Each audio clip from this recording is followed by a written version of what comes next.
fantastic numbers. I was watching some of the reports this morning. They were surprised. There could be some disturbance, a little bit of disturbance. I solved a little bit of that because I have respect for our auto companies, and I gave them a little bit of a 1-month reprieve because it was unfair, although I'm sure they'll take advantage of it. I see they're driving a lot of cars into the U.S. to try and avoid the tariffs, and they're taking advantage of it a little bit. But they called me, they asked me, they said, could they have a little bit of help? And I decided, they're American companies, USMCA, and I let them have that. But this really kicks in, the reciprocals, kicks in on, let's see, I guess the 2nd. And I wanted it to be the 1st so badly. It just didn't want to be on April Fool's Day. So I made it the 2nd. That's going to cost a lot of money. That one day is going to cost a lot of money, but that's okay. But I don't see it. I don't see anything. I see good reports. I think we're going to have good numbers from the beginning. Now, globalists won't love this because this brings jobs back to America. So if they're coming back to America, maybe you'll lose some in other parts of the world. But the other parts of the world have done very well, and they'll continue to do very well. But I think the United States is going to be doing record business. We'll bring a lot of those 90,000 factories that have been lost over the last number of years. It's hard to believe. 90,000, think of what 90,000 is. 90,000 plants and factories are gone. We're going to bring back many of those plants and factories. One day the tariffs are on, the next day they're off. Right now the markets, as you know well, prefer stability. Are you done going forward with the pauses and the carve-outs? Is that it for those? There'll always be changes and adjustments, and you can't just. I could have, for instance, told the American car companies, no, I'm not going to give you anything, and then you wouldn't have had to say, well, they're getting a little extra. It's just a little bit of a 1-month reprieve. They're very happy about what's happening. They won't have to go across borders, and you see the zigzag, and you have a fender made in Canada, you have something else made in Mexico. We don't want that. We want it made here. But there'll always be some modifications. I mean, if you have a wall in front of you, sometimes you have to go around the wall instead of through it. But I think very little. On occasion, if we can do something, we want to help companies. We want to help companies create jobs. So I could have left that, and you wouldn't have had a minor change. Instead, I was asked by the real majors, the big majors, if they could do this, and I said, yeah, I'll do it. I want you to produce a lot of jobs. And numerous of the people, actually all of the people I spoke to have already been, they're very much on the way to already doing it. That's why you have auto jobs increase.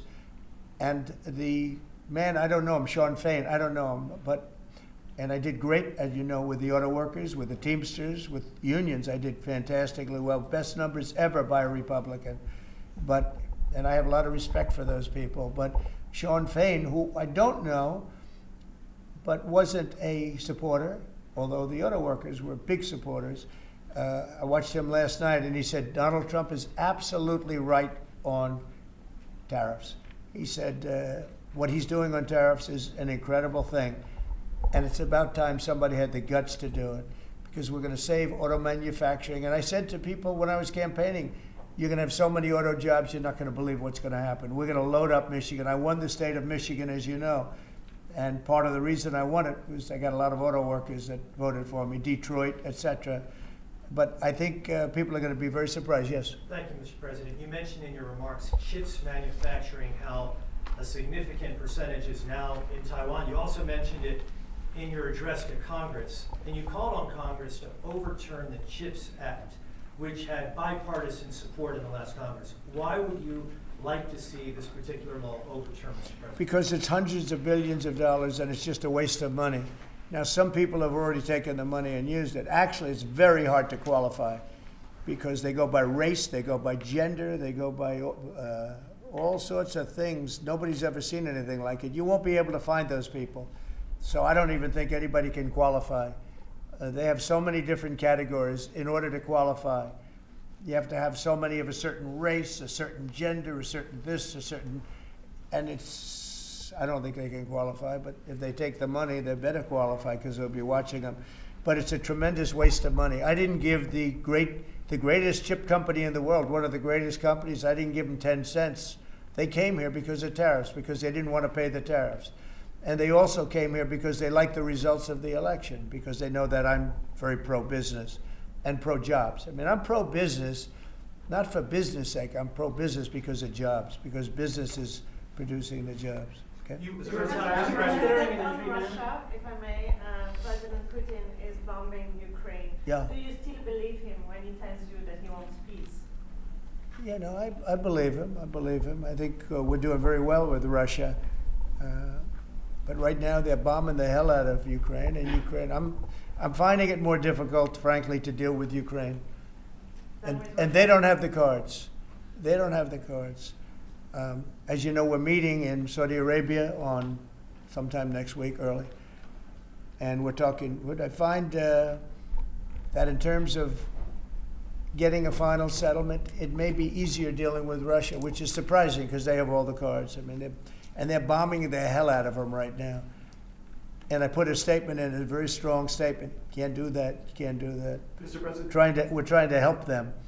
And Ukraine has to get on the ball and get a job done. Michael, could you come up here? I see Michael back there. Good, I'm glad. He's traveling all over the world. I just saw him come in the door.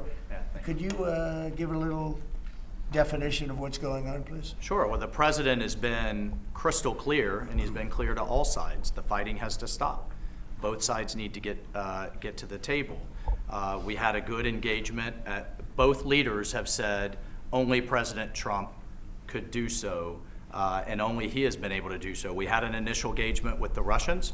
The Ukrainians had a great opportunity to bind our economies together through that mineral deal. Unfortunately, that didn't go so well, but we think we're going to get things back on track. Secretary Rubio, myself, and the Ukrainian delegation will be meeting in Saudi Arabia next week to get these talks back on track, get a ceasefire in place, and drive peace home under Mr. President Trump's Mr. leadership. President, you put out a I think social- both parties want to settle. I think if I wasn't president, this war would have had no chance of settlement, zero chance. But I think we're going to get it settled and stopped. We got to stop. They're losing on average 2,000 soldiers a week. Do you That's a think- lot of soldiers. Do you Mr. agree, President, Peter? It's a lot of soldiers on both sides, I agree. Do you, Mr. President, think that Vladimir Putin is taking advantage of the U.S. pause right now on intelligence and military aid to Ukraine? No, I actually think he's doing what anybody else would do. I think he's